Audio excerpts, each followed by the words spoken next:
नमस्कार विद्यार्थी मित्रांनो, तयारी 10वीची अंतर्गत मराठी विषयाच्या अभ्यास मालिकेमध्ये आपलं पुन्हा एकदा सहर्ष स्वागत. मागील व्हिडिओमध्ये आपण कृतीपत्रिकेतील कृती क्रमांक 4 यामध्ये कोणकोणत्या भाषा अभ्यास घटकांच्या कृती विचारतात याचा अभ्यास केला होता. या व्हिडिओमध्ये आपण यातील 1 गुणांची अत्यंत महत्वाची कृती म्हणजे विरामचिन्ह याचा अभ्यास करणार आहोत. खरं तर विरामचिन्ह केवळ 10वीलाच नव्हे तर इयत्ता 5वी पासून ते अभ्यासक्रमाच्या शेवटच्या वर्षापर्यंत किंबहुना आपल्या दैनंदिन व्यवहारामध्ये सुद्धा अत्यंत महत्वाचे असतात.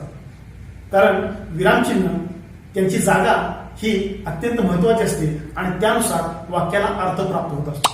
एक उदाहरण द्यायचं झालं तर एक पती व्यापाराच्या निमित्तानं फार दूरवरती गेला होता आणि त्या आपल्या पतीला पत्र लिहिण्यासाठी पत्नीनं एक पत्र लिहिलं.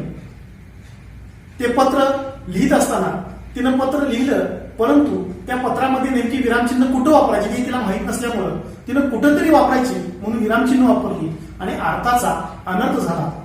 बघा या ठिकाणी तुम्हाला तो दिसेल.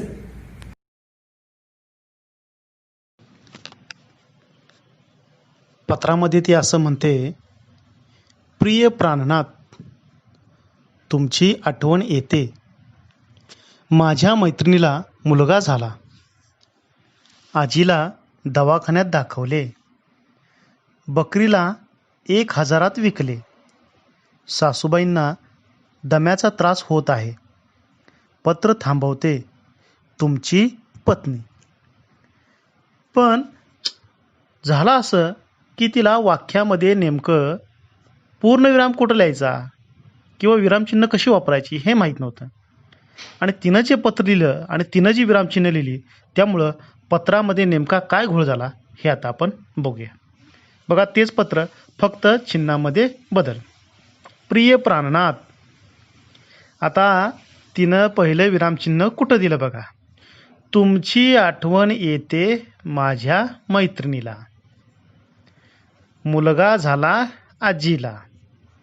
दवाखान्यात दाखवले बकरीला. 1000त विकले सासूबाईंना. दम्याचा त्रास होत आहे.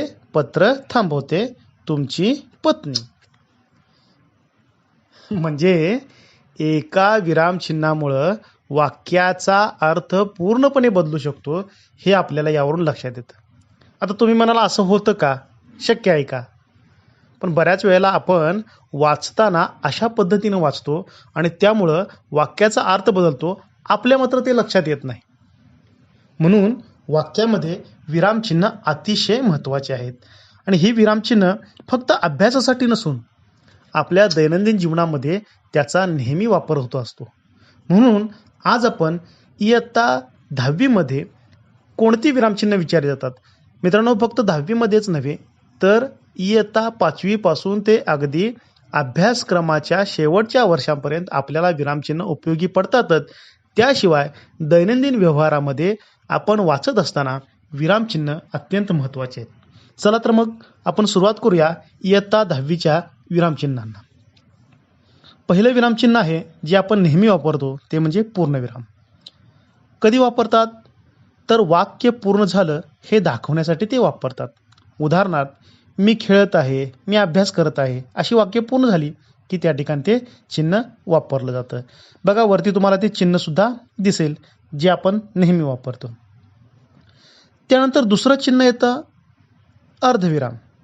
कंसामध्ये अर्धविरामाचं चिन्ह दिसत आहे. आता हे कधी वापरतात तर 2 छोटी वाक्ये उभयान्वयी अव्ययांनी जोडतात तेव्हा हे वापरतात. 2 छोटी वाक्ये म्हणजे आता या ठिकाणी उदाहरण खाली दिसतं आपल्याला. 2 छोटी वाक्य आहेत. एक वाक्य आहे गड आला आणि दुसरं वाक्य आहे सिंह गेला. तर त्या ठिकाणी पण हे उभयान्वयी अव्यय आहे आणि त्या उभयान्वयी अव्ययाच्या सुरुवातीला म्हणजे आधी हे चिन्ह वापरलेलं आहे. ते चिन्ह म्हणजे अर्धविराम. त्यानंतर तिसरं चिन्ह आहे स्वल्पविराम. आता हे 2 वेळा वापरतात. एकाच जातीचे शब्द लागोपाठ आल्यास वापरतात. आता एकाच जातीचे म्हणजे काय, उदाहरण बघा. कासारी, कुंभी, तुळशी, भोगावती या पंचगंगेच्या उपनद्या आहेत. म्हणजे या ठिकाणी नद्यांची नावं म्हणजे एकाच जातीचे शब्द सलग आलेले आहेत आणि म्हणून त्या दरम्यान प्रत्येक ठिकाणी हे स्वल्पविराम वापरलं जातं. आता दुसऱ्या ठिकाणी एक वापरलं जातं स्वल्पविराम, ते म्हणजे हाक मारताना नावापुढं वापरलं जातं. म्हणजे उदाहरणार्थ आपण एखाद्याला हाक मारतो तेव्हा त्याच्या नावासमोर महेश इकडं ये, आरती पेन दे, तर त्या नावानंतर हे स्वल्पविराम वापरलं जातं. म्हणजे स्वल्पविरामाचा 2 ठिकाणी वापर केला जातो. त्यानंतर चौथं विरामचिन्ह आहे अपूर्ण विराम. आता हे आपण थोडंसं कमी वापरतो, पण अत्यंत महत्त्वाचं. कधी वापरतात? तर वाक्याच्या शेवटी तपशील द्यायचा असेल किंवा देताना हे चिन्ह वापरलं जातं. उदाहरणार्थ नामाचे प्रकार पुढीलप्रमाणे, म्हणजे पुढं सांगायचं आहे, तपशील द्यायचा आहे, तेव्हा हे चिन्ह वापरलं जातं. ते चिन्ह म्हणजे अपूर्ण विराम. बरेच जण हे चिन्ह परीक्षेमध्ये आल्यानंतर विसर्ग चिन्ह असं लिहितात. मित्रांनो, विसर्ग चिन्ह असं चिन्ह नाही आहे, तर त्याला आपण अपूर्ण विराम असं म्हणतो. हे लक्षात ठेवण्याचं एक सोपी ट्रिक सांगतो तुम्हाला. एक टिंब दिले की त्याला आपण काय म्हणतो? पूर्णविराम म्हणतो. आणि 2 टिंबा म्हणजे अशा पद्धतीने 2 चिन्ह दिसली की त्याला आपण म्हणतो अपूर्णविराम. 1 टिंब पूर्णविराम, 2 टिंब अपूर्णविराम. सहज आपल्या लक्षात येईल. तर वाक्याच्या शेवटी तपशील देताना हे वापरतात. यानंतरचं 5वं विरामचिन्ह आहे जे आपल्याला नेहमी परिचयाचं आहे, ते म्हणजे प्रश्नचिन्ह. वाक्यात प्रश्न विचारला असेल तर वाक्याच्या शेवटी आपण हे प्रश्नचिन्ह देतो.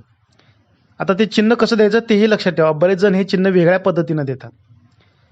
उदाहरणार्थ तुझं नाव काय, तुम्ही कोठे जात आहात, तू काय खात आहेस.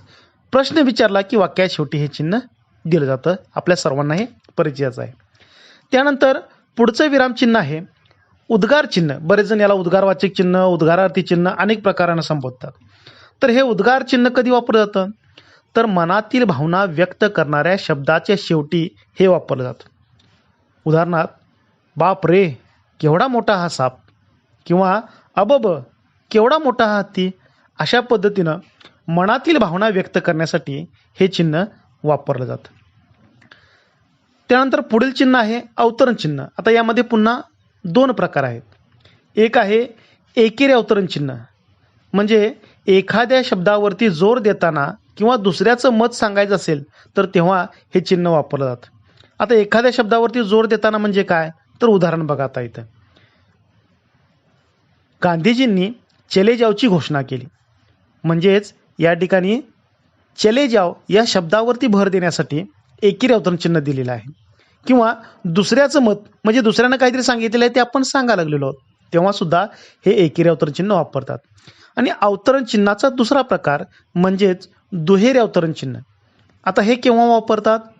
तर बोलणाऱ्याच्या तोंडचे शब्द जसेच्या तसे आपल्याला सांगायचे असतील तेव्हा हे आपण चिन्ह वापरतो. म्हणजेच उदाहरणार्थ तो म्हणाला मी अभ्यास करणार आहे. आता हे त्याच्या तोंडचं वाक्य आहे असं आपण इथं सांगत आहोत, म्हणून त्या ठिकाणी आपण दुहेरी अवतरण चिन्ह वापरले आहे. यानंतर एक 2 वेगळी विरामचिन्ह आपल्याला पाहायचे आहेत, ज्याचा वापर आपण करतो पण नेमकं त्याला आपण काय म्हणायचं हे विद्यार्थ्यांना माहीत नसतं आणि परीक्षेच्या वेळी नेमकं विद्यार्थी यामध्ये फसतात. त्यातलं पहिलं चिन्ह आहे संयोग चिन्ह. आता हे 2 ठिकाणी वापरतात. पहिलं 2 शब्द जोडताना हे वापरतात. उदाहरणार्थ राम लक्ष्मण, विद्यार्थी प्रतिनिधी असे हे शब्द जोडत असताना मध्ये वापरतात. आणखीन एका ठिकाणी हे संयोग चिन्ह वापरलं जातं आणि तुम्ही दररोज त्याचा वापर करता, पण नेमकं त्याला संयोग चिन्हच म्हणायचं हे आपल्याला माहीत नसतं. बघा तुम्ही दररोज वापरता, लक्षात येईल. संयोग चिन्हाचा दुसरा वापर तो म्हणजे ओळीच्या शेवटी शब्द अपूर्ण राहिल्यास हे चिन्ह वापरतात. आता ओळीच्या शेवटी म्हणजे आपण लिहित असतो आणि वाक्य पूर्ण होत नाही. उदाहरणार्थ बघा, मी त्यांना त्यांच्या घरी भेटायला गेलो. आता वहीचं म्हणजे ओळ संपत आलेली आहे आणि भेटायला शब्द माझा तिथं बसत नाही, तेव्हा मी त्यातला भेटा हा शब्द तिथं लिहितो आणि उरलेला शब्द खाली लिहितो. तेव्हा ते 2 शब्द जोडण्यासाठी आपण या चिन्हाचा वापर करतो. ते चिन्ह म्हणजे संयोग चिन्ह. बघा दररोज वापरता का नाही तुम्ही? नेहमी आपल्याला या चिन्हाचा उपयोग होतो, फक्त त्याला संयोग चिन्ह म्हणतात असं आपल्याला माहीत नव्हतं. त्यानंतर पुढचं चिन्ह आहे शेवटचं अपसारण चिन्ह, ज्याला इंग्रजीमध्ये आपण डॅश म्हणतो. संयोग चिन्हापेक्षा थोडंसं मोठं असणारं, म्हणजे थोडीशी मोठी अशी ही रेष म्हणजे अपसारण चिन्ह. बोलताना विचार मालिका तुटल्यास आपण हे वापरतो. उदाहरणार्थ आपण सरांनी विचारलं अभ्यास केला का रे, तेव्हा आपल्याला काय बोलायचं हे समजत नाही, तेव्हा आपण असं बोलतो बघा, मी अभ्यास केला पण ते असं झालं. असं बोलत असताना जेव्हा आपण हे चिन्ह वापरतो ते चिन्ह म्हणजे अपसारण चिन्ह. त्यानंतर अपसारण चिन्हाचा दुसरा एक उपयोग होतो तो म्हणजे या चिन्हाचा वापर स्पष्टीकरण द्यायचं असल्यास वापरत असतात. आता स्पष्टीकरण द्यायचं असल्यास म्हणजे उदाहरणार्थ आपण असं म्हणतो बघा, तो मुलगा ज्यानं परवा भाषण केलं हां त्याचाच परीक्षेमध्ये पहिला क्रमांक आला. म्हणजे स्पष्टीकरण द्यायचं असेल तेव्हासुद्धा या अपसारण चिन्हाचा वापर केला जातो. आता ही 9 चिन्ह जी आहेत ही 9 चिन्ह आपल्याला 10वीलाच नव्हे तर इथून पुढे सुद्धा नेहमी परीक्षेमध्ये विचारली जाणार आहेत. आता इयत्ता 10वीच्या कृतीपत्रिकेमध्ये नेमक्या कोणत्या कृती विरामचिन्हावरती येतात त्याचा आपण थोडक्यात आढावा घेऊया. तर त्यातली पहिली कृती आहे विरामचिन्हासमोर नावे लिहा. आता तुमच्यासमोर चित्र दिसतंय, तो प्रश्न आहे, विरामचिन्ह दिलेलं आहे आणि त्या विरामचिन्हासमोर तुम्हाला नाव लिहायचं आहे. उदाहरणार्थ पहिला आहे प्रश्नचिन्ह, त्याच्या खाली आहे उद्गार चिन्ह. तर अशा पद्धतीनं त्या चिन्हासमोर तुम्हाला नाव द्यायचं आहे. ही झाली पहिली कृती. त्यानंतर दुसरी कृती विचारली जाते, नावासमोर विरामचिन्ह काढा. म्हणजे मगाशी आपण बघितलं चिन्ह दिलं, चिन्हाचं नाव लिहा. आता नाव दिलेलं आहे, आता आपण काय करायचं आहे, चिन्ह काढायचं आहे. म्हणजे पूर्णविराम दिलेला आहे तर पूर्णविरामचं जे चिन्ह आहे ते चिन्ह तुम्हाला तिथं चौकटीमध्ये काय करायचं आहे, काढायचं आहे. तर अशा पद्धतीची ही दुसरी कृती. आता यानंतर कृतीपत्रिकेमध्ये विचारली जाणारी तिसरी कृती विरामचिन्हावरची ती म्हणजे वाक्यातील विरामचिन्ह ओळखून लिहा. म्हणजे वाक्य दिलं जातं आणि त्या वाक्यामध्ये काही विरामचिन्ह दिली जातात, तर ती विरामचिन्ह आपल्याला ओळखायची आहेत आणि आपल्या मध्ये आलेली विरामचिन्ह म्हणजे स्वल्पविराम आलेला आहे, दुहेरी अवतरण चिन्ह आलेलं आहे, उद्गार चिन्ह आलेलं आहे, ही तुम्हाला त्या ठिकाणी लिहायची आहेत. तर अशा पद्धतीनं ही तिसरी कृती. चौथी कृती ही वारंवार विचारली जाते, ती म्हणजे वाक्यात योग्य ठिकाणी विरामचिन्हे वापरायची आहेत आणि वाक्य पुन्हा लिहायचं आहे. म्हणजे एक वाक्य तुम्हाला दिलं जाईल, त्या वाक्यामध्ये विरामचिन्ह वापरायचं आहे. आता या ठिकाणी उत्तर सुद्धा तुमच्या समोर दिसेल बघा. ते म्हणाले नंतर स्वल्पविराम. आता ते म्हणाले त्यामुळं दुहेरी अवतरण चिन्ह येईल आणि सोना. मगाशी आपण बघितलं की नाव हाक मारल्यानंतर आपण स्वल्पविराम देतो, सोनानंतर स्वल्पविराम. थांब मी डबा आणतो, दुहेरी अवतरण चिन्ह पूर्ण. आता इथे एक महत्त्वाची गोष्ट लक्षात ठेवा, कृतीपत्रिकेमध्ये तुम्हाला दिलेल्या वाक्यामध्ये त्यांनी जरी विरामचिन्ह वापरून जरी तुम्हाला दिलेली असतील तरीसुद्धा ती विरामचिन्ह सोडून आणखीन काही विरामचिन्हांचा वापर तुम्हाला करावा लागणार आहे. आता मी इथं जे उदाहरण घेतलेलं आहे त्यामध्ये तुमच्या लक्षात येईल की शेवटी आणतो नंतर मी पूर्णविराम दिलेला आहे. विद्यार्थ्यांना असं वाटतं की आणतो हा पूर्णविराम दिला म्हणजे त्यांनी एक विरामचिन्ह आम्हाला सांगितलेलं आहे. नाही, विरामचिन्हामध्ये त्यांनी दिलेले विरामचिन्ह सोडून आपल्याला आणखीन काही विरामचिन्हाचा वापर करावा लागतो. शक्यतो 1 गुणांची कृती असल्यामुळं अर्ध्या अर्ध्या गुणांसाठी 2 विरामचिन्ह आपल्याला वापरावे लागतात. त्यांनी दिलेली विरामचिन्ह सोडून आपल्याला कमीत कमी 2 विरामचिन्ह तरी वापरायचे असतात. यानंतर शेवटची कृती बघा, वाक्यातील चुकीची विरामचिन्ह ओळखून योग्य विरामचिन्ह वापरा. तुम्हाला वाक्य देताना चुकीची विरामचिन्ह दिली जातात. आता तुमच्या डोळ्यासमोर उदाहरण आहे बघा, ओहो किती सुंदर दृश्य आहे ते. आता या ठिकाणी 2 विरामचिन्ह दिलेले आहेत आणि त्यांची जागा चुकलेली असेल किंवा विरामचिन्ह चुकलेली असतील तर ती कशी हवी होतील बघा. ओहो, ओहो नंतर स्वल्पविराम. किती सुंदर दृश्य आहे ते, तर त्या ठिकाणी उद्गारवाचक चिन्ह म्हणजे वरती असणारे पूर्णविराम आहे त्या ठिकाणी स्वल्पविराम हवा आणि प्रश्नचिन्ह आहे त्या ठिकाणी उद्गारवाचक चिन्ह हवं.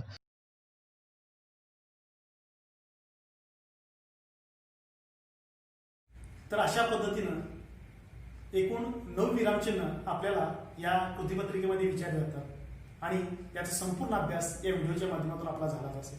खरं तर विरामचिन्ह ही फक्त मी जसं म्हटलं की फक्त कृतीपत्रिकेसाठी नसून तर इथून पुढं दैनंदिन व्यवहारामध्ये आपल्या वाचनामध्ये त्याचा उपयोग होत असतो. तर निश्चितपणानं आता मी ज्या पद्धतीने तुम्हाला सांगितलं त्या पद्धतीनं तुम्ही विरामचिन्हांचा वापर करा. परीक्षेमध्ये देखील तुम्हाला ही कृती निश्चितपणानं सोडवता येईल असा आशावाद व्यक्त. धन्यवाद. घरी राहा, सुरक्षित राहा.